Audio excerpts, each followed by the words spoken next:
Are you burnt out? Want to throw in the towel? Well, me too.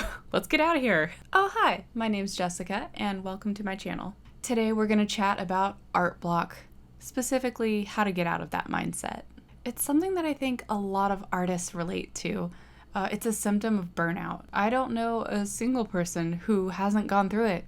In fact, you don't have to be an artist to go through burnout. Almost everyone who is super passionate about a hobby ends up getting overwhelmed by it sometimes. So that's the good news. It's completely normal. The bad news is that it's unavoidable. I highly doubt that I'm qualified to give any advice on this, so please take my suggestions with a grain of salt. Without any further delay, here are the 6 steps that I take in order to cope with art block.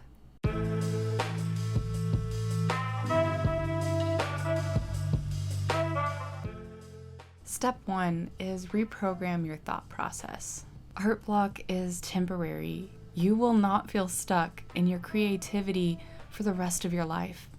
It's just not probable. That doesn't make it any less frustrating in the moment, but after you allow yourself to feel that frustration, remember to take a step back and look at it without your lens of emotion. Simply seeing a situation for what it is without any type of anger or sadness or disappointment is what will help reprogram how you look at art. And in any situation in your life really, but we're talking about art today. Step 2 is focus on a part that you love doing. I used to try and paint every step at the same time. For example, I would block in color initially, then I would start to add different shades to make shapes, and out of the shapes would come objects. Then I would try to add texture to all of the objects and then lighting to the whole thing. But I found out that that was very unsatisfying for me. I like my short-term gratification a little too much, so in order for me to actually finish a piece, I realized that I would have to work on one subject all the way through before I moved on to the next part. An example in this painting is me working on the background. I was just having fun hashing out what the background was going to end up looking like. The rest of this didn't even have color on it, but I was so involved in the foliage I was creating that I started adding lighting and shading and dabbling bits of color here and there.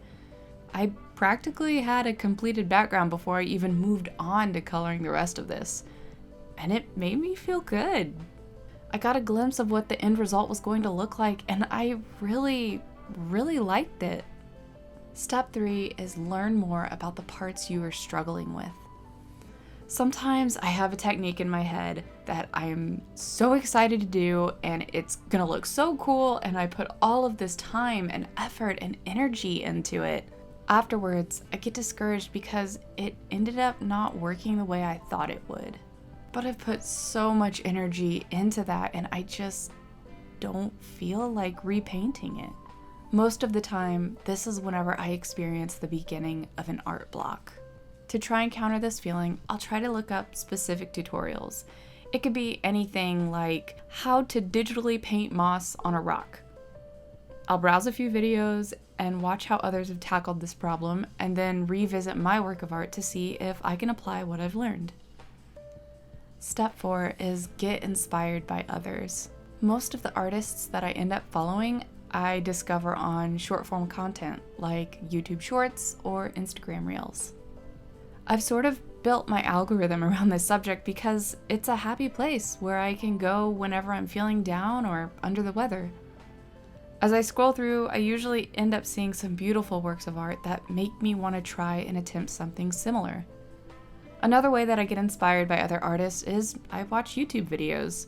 Sometimes my favorite YouTube creators are just having an art discussion like you and I are having right now. Or maybe they're talking about their process while painting something that I'm drawn to. No pun intended. The point is, hearing their enthusiasm starts to get me excited too. I am a sponge. I tend to soak up whatever's around me, and I can't help but feel motivated whenever I listen to someone who's incredibly motivating. Step 5, leave it alone for a bit. If you've looked at other tips and tricks on how to conquer artist block or burnout, it's likely you've seen this step be a part of their advice. There's definitely a reason for that. It's necessary. Sometimes you stare at something for so long that you become blind to what you're actually looking at. You see the picture, but the information isn't being fed into your brain properly, or something like that. Do you know what you need? A good old-fashioned break. It could be for as long as you need it to be. Sometimes I just need a couple of hours to take a walk or eat some food, and then whenever I come back and look at it, the picture looks different to me than it did before. I'm able to pick out whatever I need to pick out in order to make it improve. Other times I need a couple of days, weeks, before I'm ready to look at it again, let alone add or subtract something to it. I admit there's even been a time when it took me months.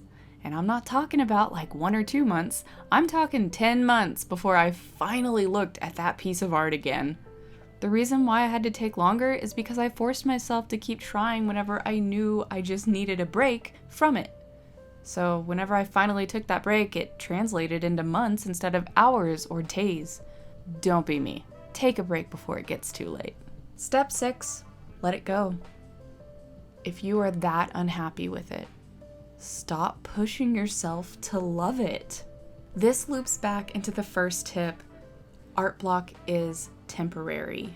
If you can't get past a piece, move on to the next. Move on to something that ticks your clock, fuels your fire, bakes your cookies. Move along. Nothing to see here. Is it disappointing? Sure is. But we don't need to sit here and dwell on it until we get depressed about our skills. Let it go.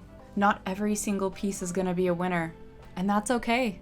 I hope I gave some helpful ideas that you'd like to try out, and I'd love to hear your thoughts on art block.